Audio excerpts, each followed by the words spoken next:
During a football match between Israeli team Maccabi and Dutch club Ajax held in Amsterdam, Israeli fans and one of the players refused to observe a minute of silence for the flood victims in Spain. Instead, they chanted "Death to Arabs." After the game, they went through the streets shouting anti-Arab war chants, ripping down Palestinian flags, and destroying property. The locals responded in force. Several Israelis were beaten.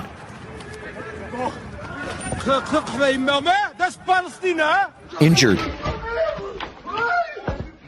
And some are reportedly missing.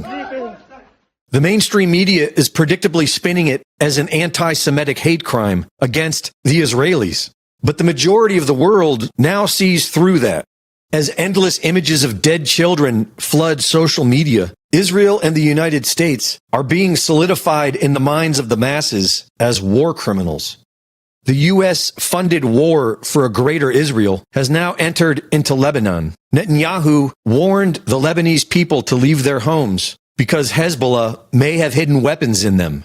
It placed rockets in your living rooms and missiles in your garage. Those rockets and missiles are aimed directly at our cities, directly at our citizens. To defend our people against Hezbollah strikes, we must take out those weapons. Now, starting this morning, the IDF has warned you to get out of harm's way. I urge you, take this warning seriously. And he even promised that they could return to their homes.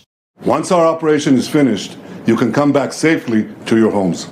Israeli forces then proceeded to use American weaponry to level and destroy entire residential neighborhoods.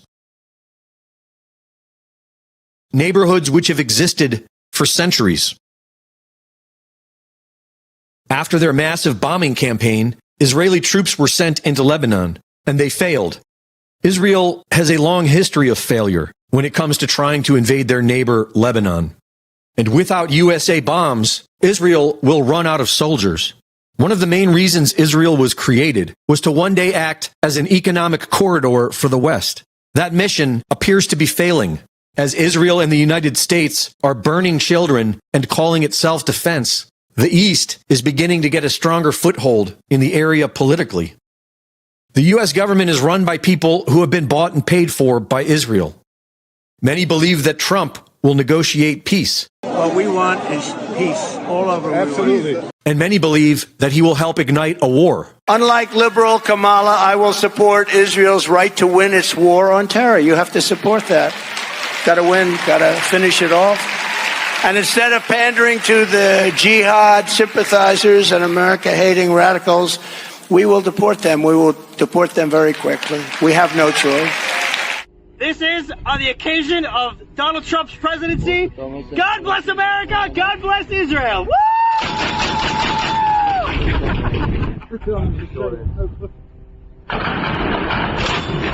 The fastest way to ignite an all-out war between the East and the West would be for the U.S. and Israel to invade Iran.